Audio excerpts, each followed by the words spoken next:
ओम जय श्री गणेशाय नमः। आप सबका हमारे चैनल पर बहुत बहुत स्वागत है। आज इस वीडियो में हम लेकर आए हैं संकष्टी चतुर्थी व्रत की कथा, जिसे करने से घर परिवार में आ रही विपदा दूर होती है। गणेश चतुर्थी का व्रत करने से आपके हर कष्ट, हर संकट दूर होते हैं। कई दिनों से रुके हुए मांगलिक कार्य संपन्न होते हैं तथा भगवान श्री गणेश जी असीम सुखों की प्राप्ति कराते हैं। माह की किसी भी चतुर्थी के दिन भगवान श्री गणेश की पूजा के दौरान संकष्टी गणेश चतुर्थी व्रत की कथा पढ़ना अथवा सुनना जरूरी होता है। अगर आप व्रत कर रहे हैं तो कथा अवश्य पढ़ें। कथा करने से व्रत पूर्ण माना जाता है और कथा ना करने से आपका व्रत अधूरा माना जाता है। और इस बात का हमेशा ध्यान रखें, अगर आप कथा कर रहे हैं या सुन रहे हैं तो आप पूरी कथा सुने। आधी कथा सुनने से व्रत का पूर्ण फल प्राप्त नहीं होता है। तो आइए भक्तों, देर न करते हुए गणेश जी की कथा प्रारंभ करते हैं। एक समय की बात है कि विष्णु भगवान का विवाह लक्ष्मी जी के साथ निश्चित हो गया। विवाह की तैयारियां होने लगीं। सभी देवताओं को निमंत्रण भेजे गए, परंतु गणेश जी को निमंत्रण नहीं दिया।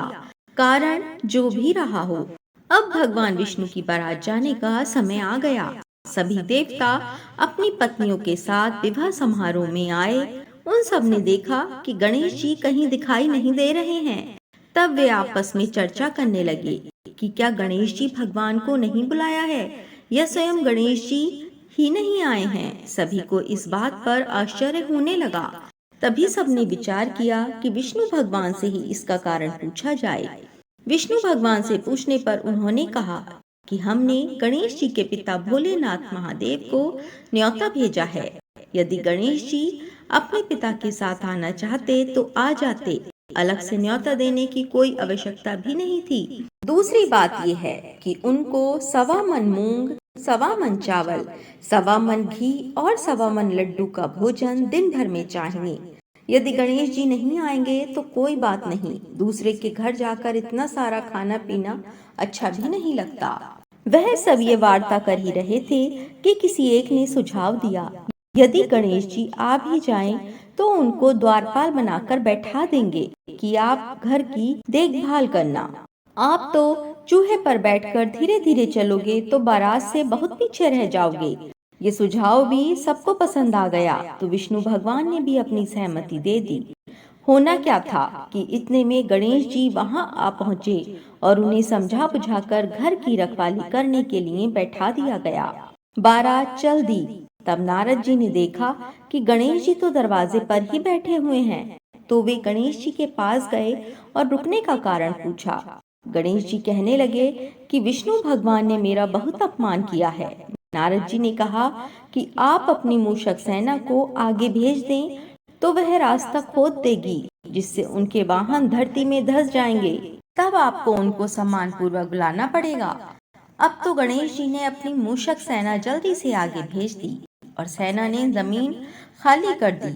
जब बारात वहां से निकली तो रथों के पहिए धरती में धंस गए। लाख कोशिश करते रहे परंतु पहिए नहीं निकले। सभी ने अपने अपने उपाय किए परंतु पहिए तो निकल ही नहीं पाए, बल्कि जगह जगह से टूट गए। किसी की समझ में भी नहीं आ रहा था कि अब क्या किया जाए। तब नारद जी ने कहा, आप लोगों ने गणेश जी का अपमान करके अच्छा नहीं किया। यदि उन्हें मना कर लाया जाए तो आपका कार्य सिद्ध हो सकता है और ये संकट टल सकता है। शंकर भगवान ने अपने दूत नंदी को भेजा और वे गणेश जी को लेकर आए। गणेश जी का आदर सम्मान के साथ पूजन किया। तब कहीं रथ के पहिए निकले। अब रथ के पहिए निकल तो गए परंतु वे टूट फूट गए, तो उन्हें कौन सुधारे।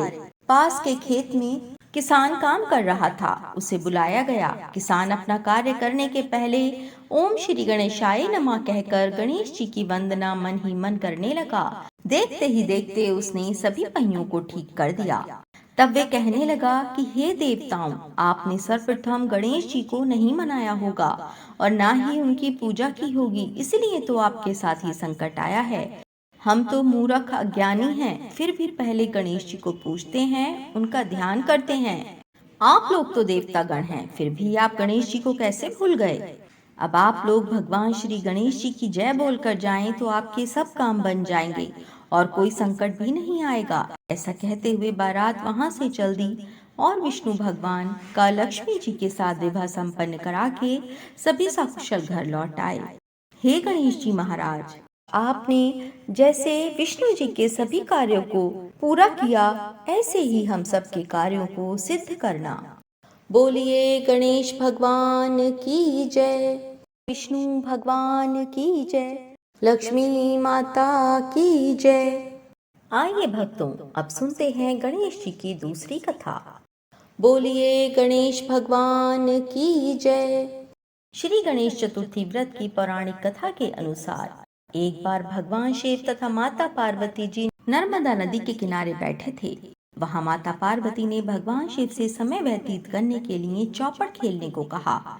शिव जी चौपड़ खेलने के लिए तैयार हो गए, परंतु इस खेल में हार जीत का फैसला कौन करेगा, ये प्रश्न उनके सामने उठा तो भगवान शिव ने कुछ दिन के एकत्रित कर उसका एक पुतला बनाकर उसकी प्राण प्रतिष्ठा कर दी और पुतले से कहा, बेटा, हम चौपड़ खेलना चाहते हैं, परंतु हमारी हार जीत का फैसला करने वाला कोई नहीं है, इसलिए तुम बताना कि हम दोनों में से कौन हारा और कौन जीता।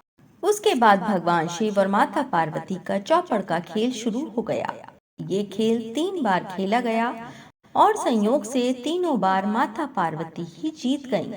खेल समाप्त होने के बाद बालक से हार जीत का फैसला करने के लिए कहा गया, तो उस बालक ने महादेव को विजय बता दिया। ये सुनकर माता पार्वती जी क्रोधित हो गईं और क्रोध में उन्होंने बालक को लंगड़ा होने, कीचड़ में पड़े रहने का श्राप दे दिया। बालक ने माता पार्वती से माफी मांगी और कहा कि ये मुझसे अज्ञानतावश ऐसा हुआ है, मैंने किसी द्वेषभाव में ऐसा नहीं किया। बालक द्वारा क्षमा मांगने पर माता ने कहा, यहाँ गणेश पूजन के लिए नाग कन्याएं आएंगी, उनके कहे अनुसार तुम गणेश व्रत करो, ऐसा करने से तुम मुझे प्राप्त करोगे। यह कहकर माता पार्वती जी शिव के साथ कैलाश पर्वत पर चली गईं। 1 वर्ष के बाद उस स्थान पर नाग कन्याएं आईं। तब नाग कन्याओं से श्री गणेश के व्रत की विधि मालूम करने पर उस बालक ने 21 दिन लगातार गणेश जी का व्रत किया। उसकी श्रद्धा से गणेश जी प्रसन्न हुए। उन्होंने बालक को मनोवांछित फल मांगने को कहा। उस पर उस बालक ने कहा, हे विनायक, मुझ में इतनी शक्ति दीजिए कि मैं अपने पैरों से चलकर अपने माता पिता के साथ कैलाश पर्वत पर पहुंच सकूं और वे ये देखकर प्रसन्न हों। तब बालक को वरदान देकर श्री गणेश जी अंतर्ध्यान हो गए। इसके बाद वह बालक कैलाश पर्वत पर पहुंच गया और कैलाश पर्वत पर पहुंचने की अपनी कथा उसने भगवान शिव को सुनाई। चौपड़ वाले दिन से माता पार्वती जी शिव जी से विमुख हो गई थीं।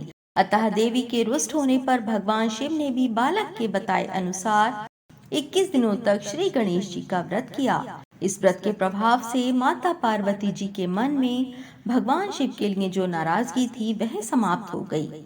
तब ये व्रत की विधि भगवान शंकर ने माता पार्वती जी को बताई। ये सुनकर माता पार्वती जी के मन में भी अपने पुत्र कार्तिकेय से मिलने की इच्छा जागृत हुई। तब माता पार्वती ने भी 21 दिन तक श्री गणेश जी का व्रत किया तथा दूर्वा, फूल और लड्डुओं से गणेश जी का पूजन अर्चन किया। व्रत के 21वें दिन कार्तिकेय जी स्वयं अपनी माता पार्वती जी से आ मिले। उस दिन से श्री गणेश चतुर्थी का ये व्रत समस्त मनोकामनाओं की पूर्ति करने वाला व्रत माना जाता है। इस व्रत को करने से मनुष्य के सारे कष्ट दूर होकर मनुष्य को समस्त सुख सुविधाएं प्राप्त होती हैं और उसके हर कष्ट, हर संकट दूर हो जाते हैं। बोलिए गणेश भगवान की जय, विष्णु भगवान की जय, लक्ष्मी माता की जय। भक्तों, एक बात अवश्य ध्यान रखें, अगर आप संकष्टी गणेश चतुर्थी का व्रत कर रहे हैं तो आप पूजा में गणेश जी को दूर्वा अवश्य चढ़ाएं, क्योंकि गणेश जी को दूर्वा बहुत प्रिय है और वह इससे जल्दी ही प्रसन्न हो जाते हैं। तो आप अपनी पूजा को सफल करने के लिए गणेश जी की पूजा में दूर्वा का प्रयोग अवश्य करें। और आपको हमारी ये वीडियो अच्छी लगी हो तो चैनल को सब्सक्राइब, वीडियो को लाइक और शेयर करें। धन्यवाद।